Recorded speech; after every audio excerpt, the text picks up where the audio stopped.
Hello everyone, and welcome to today's video.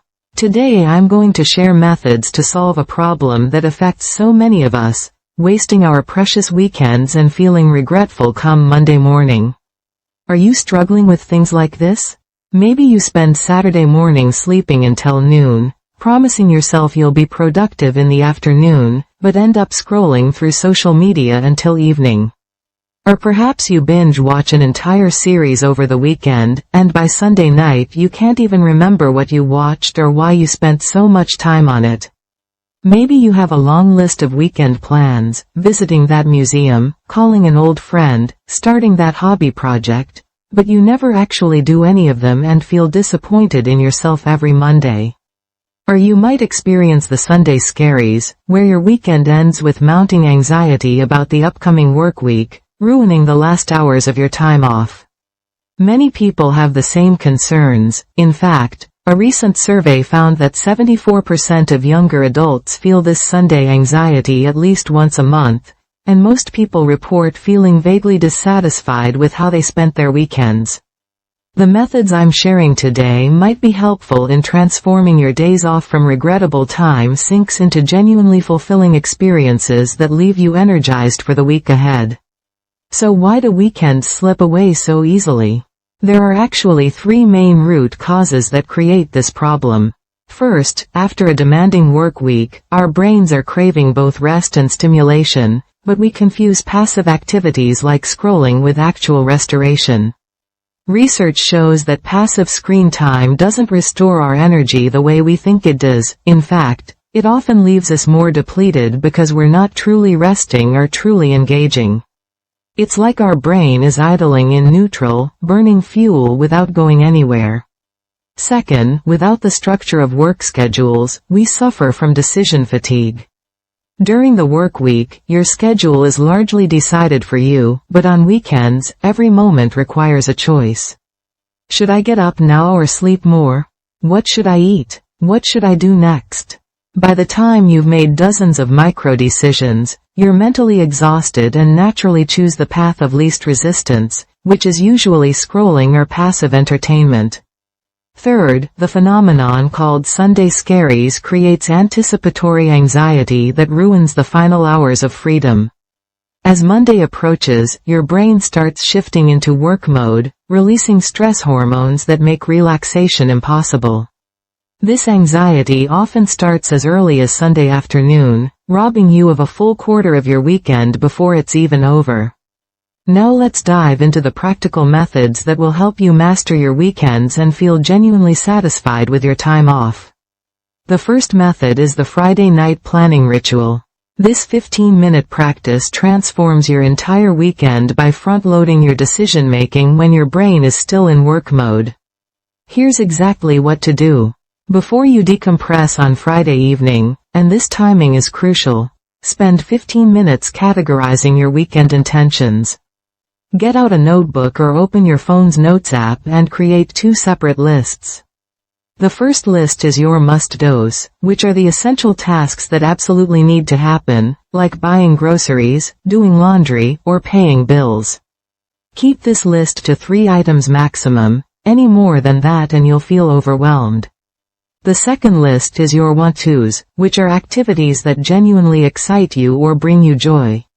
These might include trying a new restaurant, visiting a friend, working on a creative project, or exploring a new hiking trail. The key is being specific. Don't write, relax, read chapters 4 through 6 of my book in the backyard. Then, schedule your must-dos for specific time slots. Maybe groceries happen Saturday morning at 10, laundry runs Saturday afternoon at 3. By assigning them specific times, they stop floating around in your mind creating background anxiety. Leave the rest of your weekend flexible for your want-tos.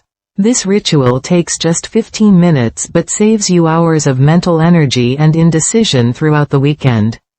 People who implement this consistently report that their weekends feel more intentional and satisfying almost immediately. The second method is the morning energy capture method.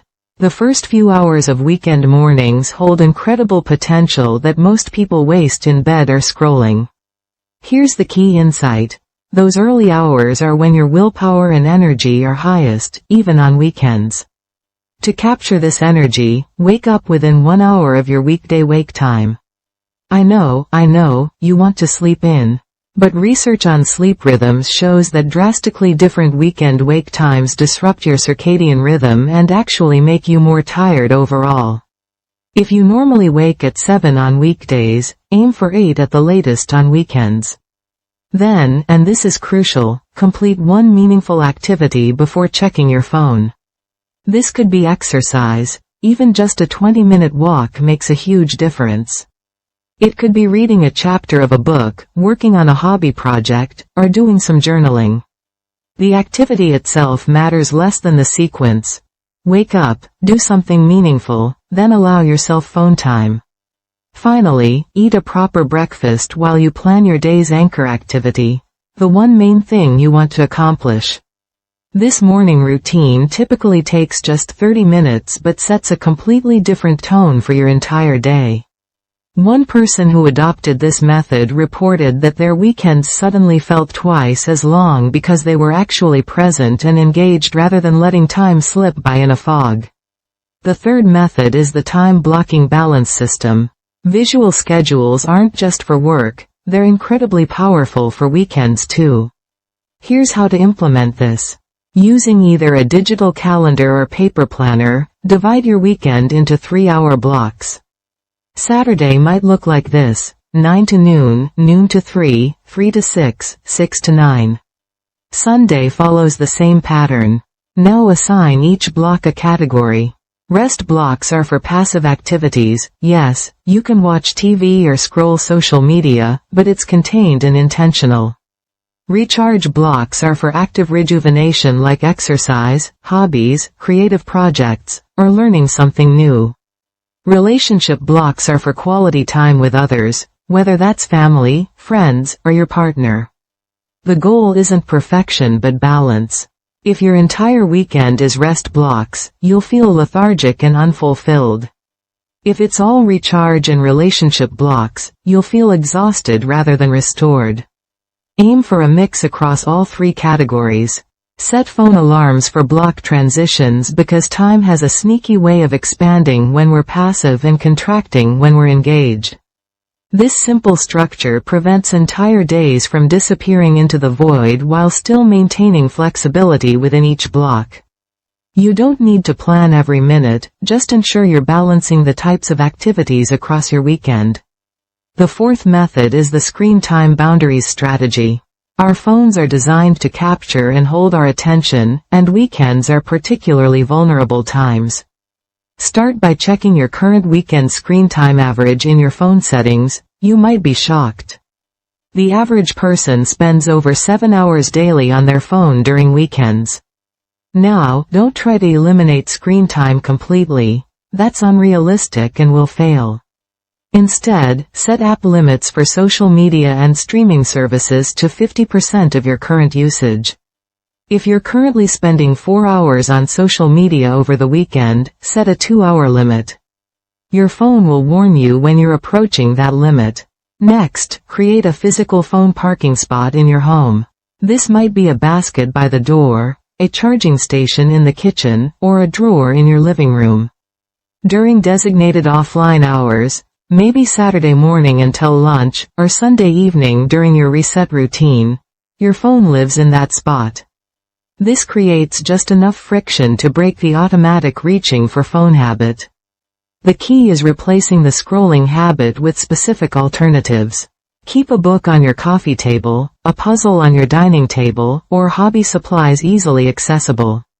When you feel the urge to scroll, you have an immediate alternative right in front of you. People who implement strict screen boundaries report reclaiming 2 to 4 hours every weekend immediately.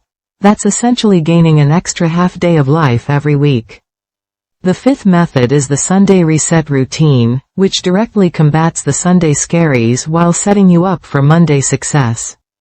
Between 6 and 8 p.m. on Sunday evening, dedicate 90 minutes to this structured routine. Start with your weekly review.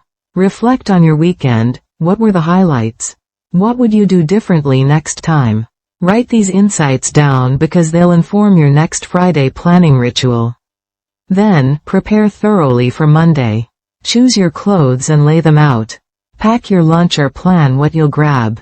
Organize your workspace at home if you work remotely, or pack your bag if you commute.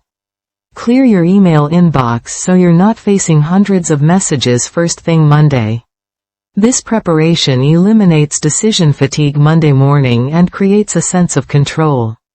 Finally, and this is the secret weapon against Sunday scaries, schedule one enjoyable activity for Monday. Maybe it's getting your favorite coffee on the way to work, having lunch at that place you love, or video calling a friend during your lunch break. Having something specific to look forward to on Monday transforms your Sunday evening from dread to anticipation. Make this routine pleasant by adding elements you enjoy, play music you love, light a candle, make a cup of tea. This isn't supposed to feel like another chore. It's a ritual that honors the weekend that's ending while welcoming the week that's beginning. Research shows that people who practice consistent Sunday evening routines report significantly lower anxiety and better Monday performance. The sixth method is the energy investment approach, which reframes how you think about rest and activity. Not all rest is created equal, and not all activity is draining. Before choosing any weekend activity, pause and ask yourself this simple question: will this give me energy or drain it? Energy-giving activities include creative projects, time in nature, meaningful conversations, physical movement, learning something new, or helping others. Energy-draining activities include passive scrolling, watching content you're not even interested in, oversleeping, ruminating on work problems, or spending time with people out of obligation rather than genuine desire. The key is to choose at least 2 energy-giving activities each weekend before you allow yourself extended passive rest. Once you've invested in activities that replenish you, guilt-free rest feels actually restful rather than vaguely unsatisfying.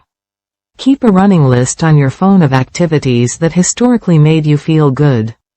When you're planning your weekend, reference this list rather than defaulting to whatever's easiest.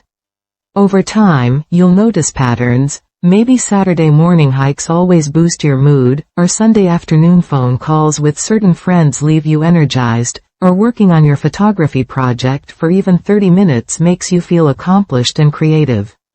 Build these energy investments into every weekend, and watch how your overall life satisfaction and Monday energy levels transform. Let me summarize what we discussed today. First, plan your must dose on Friday night to eliminate decision fatigue. Next, capture your morning energy early before checking your phone. Then, balance rest, recharge, and relationship activities throughout your weekend. Additionally, set firm screen time boundaries and create phone-free zones. Furthermore, practice your Sunday reset routine to conquer Monday anxiety. Finally, invest in energy-giving activities before passive rest. The most important thing is to start with just one technique this coming weekend. Pick the method that resonated most with you and implement it fully before trying to do everything at once. After watching this video, I recommend starting with the Friday night planning ritual. It only takes 15 minutes this Friday evening, so you can literally do it in a few days. You might feel changes after just one weekend as you experience what intentional time off actually feels like. It's okay if it's not perfect at first. Continuing little by little is what matters. Small steps lead to big changes, and every intentional weekend builds your capacity for satisfaction and presence. If today's content was helpful, please hit the like button. It really helps others who are struggling with wasted weekends find these solutions. If you want to know more practical life improvement methods, please subscribe to the channel. Let's solve problems together and make the most of our precious time. That's all for today. Thank you for watching, and here's to your most fulfilling weekend yet.